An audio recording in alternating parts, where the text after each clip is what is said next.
Hey kids, I'm here with a story. Are you ready? All right, let's go. Once upon a time, in the middle of the jungle, there was a little lion named Leo. But Leo had a big problem. He couldn't roar. Every time he tried, it sounded like a meow. The monkeys laughed, the parrots giggled, even the turtles shook their heads slowly. Leo was embarrassed. "I'm a lion. I should be scary, not cute," he said. So one day he went to Wise Old Owl. "Owl, why can't I roar?" Wise Old Owl looked at him and hooted softly. "Why do you want to roar, Leo?" "'Cause I'm a lion. That's what lions do, and their roars are loud and strong and powerful," Leo said proudly. Wise Owl nodded. "But have you ever stopped to think that maybe your roar doesn't have to be loud and strong and powerful?" "What do you mean?" asked Leo. "Well, you see, Leo, being a lion doesn't just mean having sharp claws and teeth and a bushy tail. It also means having courage, kindness, confidence, and strength. You already have all those things inside of you, Leo, but sometimes you forget." Leo thought about this for a moment. "I guess you're right, Owl, but I still want to roar. How do I make my roar loud and strong and powerful?" Wise Owl ruffled his feathers. "You don't need to shout to be strong, Leo. Sometimes the quietest voices can be the strongest of all." Just then, a little mouse ran by. "Excuse me," squeaked the mouse.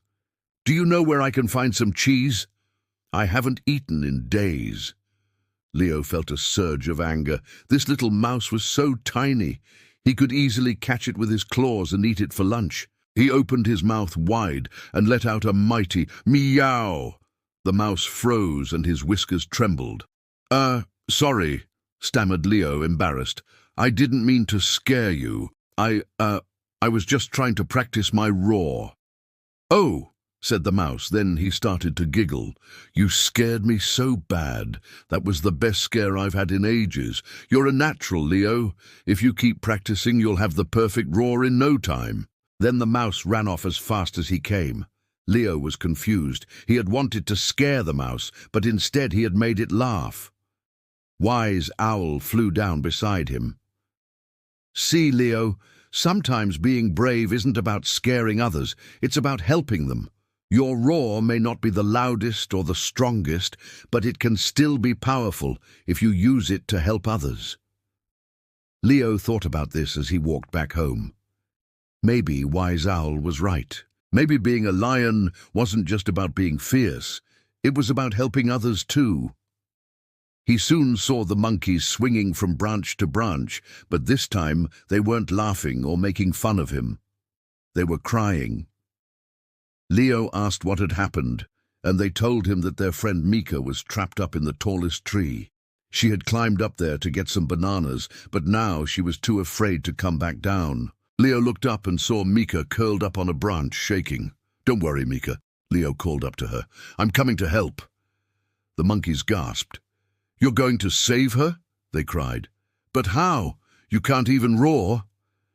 Leo took a deep breath, puffed out his chest, and let out a mighty meow. Mika jumped. Sorry," stammered Leo, embarrassed. "I didn't mean to scare you. I just want to help." "Oh," said Mika. Then she started to giggle. "You scared me so bad. Thank you. Now come help me get these bananas." Leo was confused. He had wanted to scare Mika, but instead he had made her laugh, and she was still scared of him. As Leo helped Mika get the bananas, he realized that Wise Owl was right. Being a lion wasn't just about being fierce. It was about helping others too. Maybe his roar didn't have to be loud and strong and powerful. It just had to be brave. The next day, Leo was walking through the jungle when he heard some singing. He peeked through the trees and saw a group of birds huddled together. One of them was missing, and the others were too afraid to go and get it.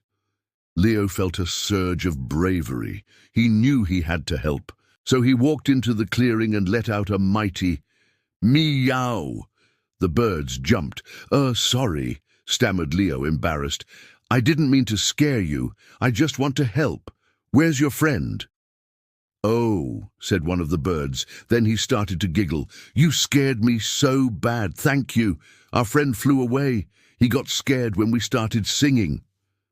"Oh, I see," said Leo. Then an idea popped into his head. "Why don't you sing again? I'll stand right here and protect you." The birds looked at each other, and then they started to sing. Their voices were beautiful, and soon enough, the little bird that had flown away came back to join them. Leo smiled. He had helped his friends, and all it took was one little meow. From that day on, Leo wasn't the loudest in the jungle, but he was the most loved. One day, Wise Owl flew down beside him. "You know, Leo, you really are a good lion, even if you can't roar." "I still want to roar," sighed Leo. "I guess you're right," said Wise Owl. "Being a lion doesn't mean you can't want something. It just means that you're brave enough to try and get it." Wise Owl ruffled his feathers. "I think you're ready now. Try it, Leo. Let out a mighty roar." Leo took a deep breath and let out a mighty meow. Wise Owl smiled. "That's not a roar, Leo. That's a purr." Leo looked surprised. I don't want to purr. I want to roar." Wise Owl put a wing on Leo's shoulder. "Maybe you don't need to roar, Leo. Maybe you're not meant to scare others. Maybe you're meant to lead them." Suddenly all the animals started listening to Leo's gentle voice. "Can I really do this?" asked Leo. "Of course you can, Leo," said Wise Owl. "You're a lion, Leo, and every lion has a purpose." And that's what Leo, the little lion who couldn't roar, did. He led his friends, and although he never had the loudest roar, he was always the bravest. Now it's time for you to roar. Make some noise, give this video a like. Now hit the subscribe button. You can help us reach our goal of reaching 1 million subscribers. Whoa! And if you stick around, we'll share another story with you. Once upon a time, in the distant Himalayan mountains, high up on the snowy peaks, there lived a young boy named Tenzin.